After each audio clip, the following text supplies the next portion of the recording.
A paz do Senhor Jesus, meus irmãos, tudo bem com vocês?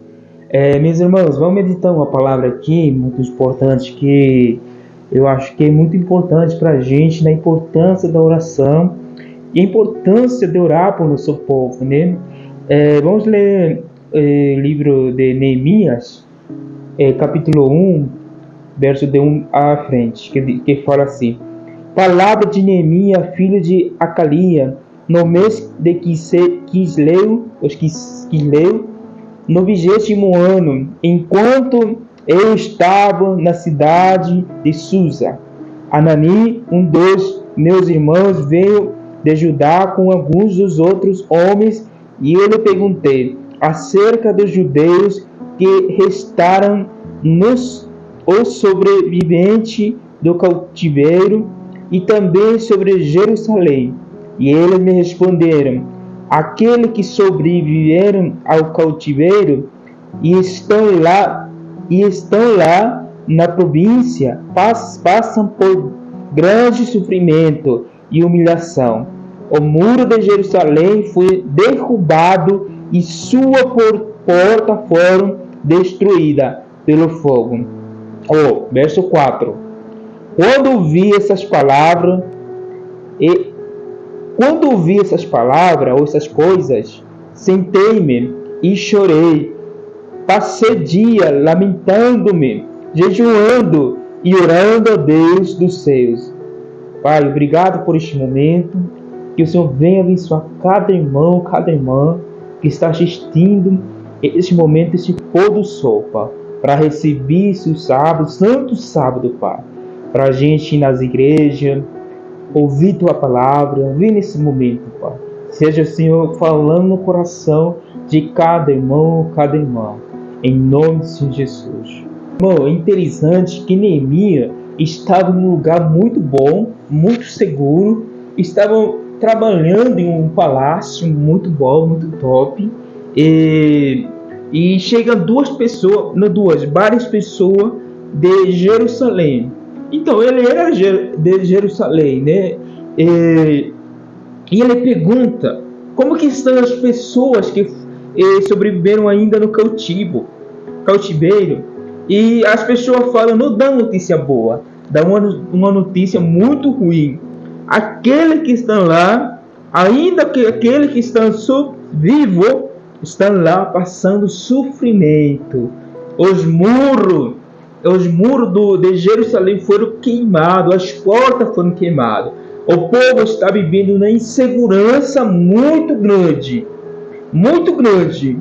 Mas a Bíblia, a palavra diz, o próprio Jeremias diz: quando eu escutei essas coisas, quando eu ouvi, será que eles falam, eu estou de boa aqui, graças a Deus que eu não estou lá, Deus me trouxe aqui para ficar aqui mesmo, ser o copeiro do rei, ser o assistente do rei, ser aquela pessoa que sirva ao rei. Deus me chamou para isso. Mas, irmão, a Bíblia no verso 4 diz: quando vi essas coisas, essas palavras, sentei-me e chorei. Primeira coisa, quando Neemias escuta, dá uma tristeza no coração. Por que dá uma tristeza? Porque o povo dele que está sofrendo, o povo dele que está em cativo, ou que está em sofrimento, que as portas e os muros caíram, foram queimados pelo fogo. Mas nessa época era muito perigoso ter uma cidade assim. Neemias diz: quando eu vi essas coisas, senti-me e chorei. Pensei dia lamentando-me. Passou dia, não foi nenhum dia, nem 2 dias. Neemias simplesmente poderia dizer: eu estou aqui de boa, esse povo lá se vire, eles estão lá. Mas lamentei dias, não foi um dia, nem 2 dias. Ele sentou e lá se lamentou, passou lamentando-se, jejuando e orando ao Deus do céu. Glória a Deus. Além dele estar lá em um lugar seguro, um lugar bom, ele diz: eu orei, eu jejuei. Tá vendo, irmão, que jejum e oração é muito importante? Desde a época de Neemias, você faz jejum e oração.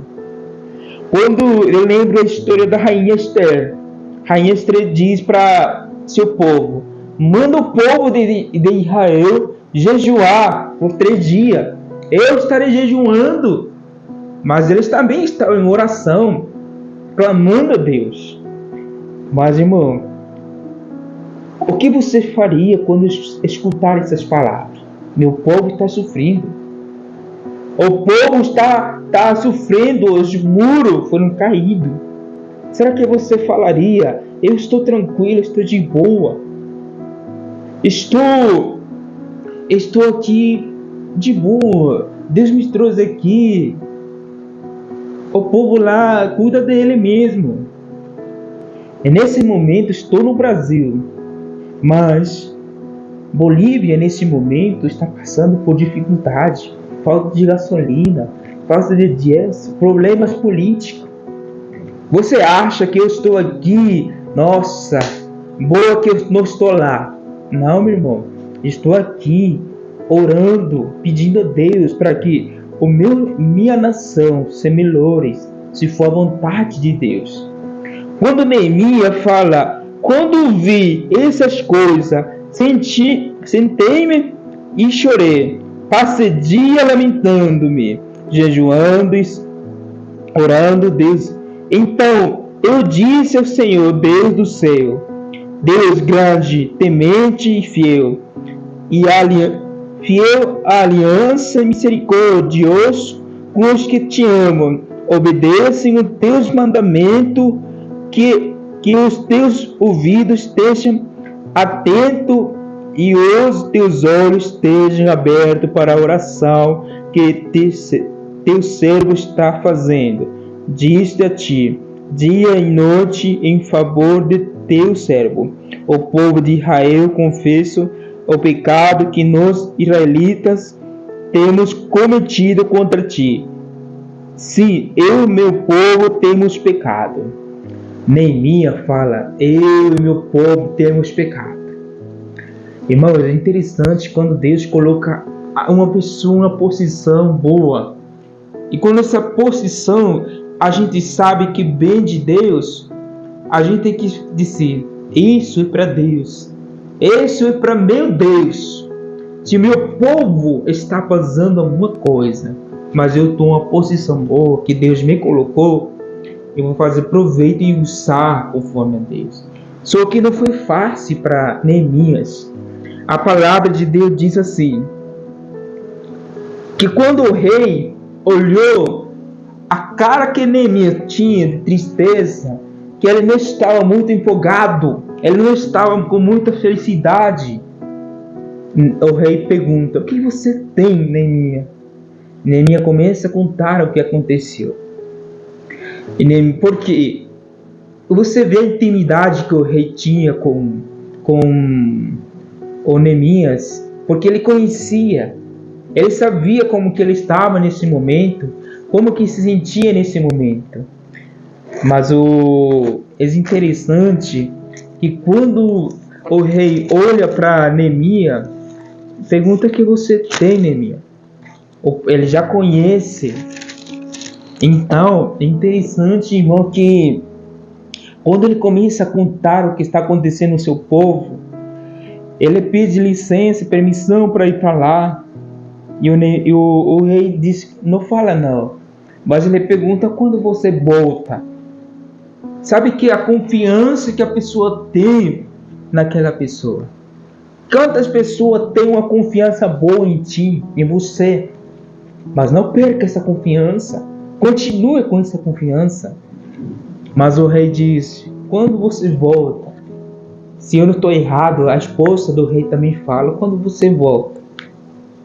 E a Bíblia diz que Neemias voltou para sua terra, Jerusalém. Ouviram pessoas tentando matar ele. O próprio rei deu o documento, papel, para Neemias passar sem problema pelas cidades, pelos reinos. Ele era mandado pelo rei, era enviado pelo rei. Mas tiveram pessoas com inveja, porque sabia que Neemias tinha orado a Deus. Neemias não foi hoje para amanhã, disse: rei, meu povo está acontecendo isto. Mas ele vai direto a Deus. Primeira coisa que faz, direto a Deus. Chorar, se lamentar, jejuar, orar por vários dias. Não foi um dia. Quando o rei percebe a situação de Neemias, ele pergunta: o que tu tem? O que você tem? Aí o rei libera ele, dá essa permissão para ele ir buscar seu povo, ele ir ver construir o povo. A Bíblia diz que Neemias e o povo de Jerusalém construiu o muro em 52 dias. 52 ou 50 dias. Mas tudo isso por causa da vontade de Deus. Quando Deus coloca a gente em uma posição boa, é porque sabe que a gente vai ocupar um dia para a glória de Deus. Se você está em uma posição boa nesse momento, talvez Deus colocou você aí para você um dia ajudar e não falar: não tenho interesse de ajudar esse povo, não tenho interesse de ajudar essa pessoa, não tenho interesse de dizer: eu estou de boa aqui, eu estou de uma vida tranquila. Mas Neemias fez o contrário. Neemias disse: eu orei, eu jejuei, eu chorei. Mas quando Deus, melhor falado, começa a agir, Deus abre porta. Deus abre muita porta. Quando você começa a clamar a Deus, quando você começa a jejuar a Deus, falar com Deus, chorar no pé de Jesus, chorar o pé, se lamentar ao lado de Deus, Ele escuta teu pedido. Ele escuta o que você tem para falar com Ele. Ele só está aguardando você falar com Ele e confessar o erro do pecado. Quando Neemias disse: eu e meu povo pecamos, ele se sente parte ainda desse povo, porque sua nação que está sofrendo. E você, como se sente nesse momento? Como que você está nesse momento? Será que você acha que não tem mais saída na sua vida? Acha que não tem mais alegria para ter na sua vida? Faça como Neemias, clame a Deus, peça a Deus, ore, jejue, chora. Mas diante de Deus, diante de aqueles Deus vivo, daquele Deus que mandou seu Filho para morrer por cada um de nós. Mas não fique com isso no coração. Quando Deus também coloca uma posição boa a rainha Esther, usa esse propósito para ajudar seu povo. Neemias aqui nesse momento ele trabalhava no reino, está em um lugar muito seguro, mas chegou um momento de se provar a fé. Chegou um momento, se o povo está sofrendo, se o povo está sendo humilhado, Neemias continua falando: eu trouxe documento do rei, mas tudo isso foi por causa de Deus. A gente não consegue nada sozinho. A gente não consegue nada sozinho. Qualquer coisa, propósito na tua vida, pensa: Deus, mas eu já pedi mais de 3 anos, 5 anos, 10 anos. Se Ele não está dando agora, porque sabe que você não precisa disso agora. Mas se Deus já te deu, porque sabe que você vai ser um bom uso dessa coisa, algum propósito, algum trabalho. Mas se você ainda diz: eu já clamo a Deus mais de 5 anos, 10 anos, povo de Israel demorou 400 anos para sair liberto. Abraão, 25 anos para ter um filho. Mas Deus sabe nos dar as coisas no momento certo. Sempre quando você não use uma coisa ruim, Deus sabe nos dar uma coisa no momento certo. Sempre quando você está clamando, está chorando, que realmente você veja que vai precisar. Peça a Deus em alguma coisa que você realmente vai precisar. Não peça de uma coisa que possa atrapalhar a tua vida cristã. Peça a Deus uma coisa que você realmente diga: obrigado, Pai. Obrigado, Deus. E para concluir a história de Neemias, o clamor de Neemias cambiou a vida dele e cambiou a vida do povo de Jerusalém. Diz que ele foi governador lá. Irmão, continue pedindo a Deus o que você precisa, o que seu coração precisa. Não peça uma coisa que vai atrapalhar a tua vida. Peça uma coisa com clamor, choro, lamentação aos pés de Jesus. Jejue, ore. É muito importante a oração na vida de um cristão. Neemias não conseguiu tudo o que conseguiu de hoje para amanhã. Teve uma caminhada muito longa. Irmãos e irmãs, Deus te abençoe e feliz sábado.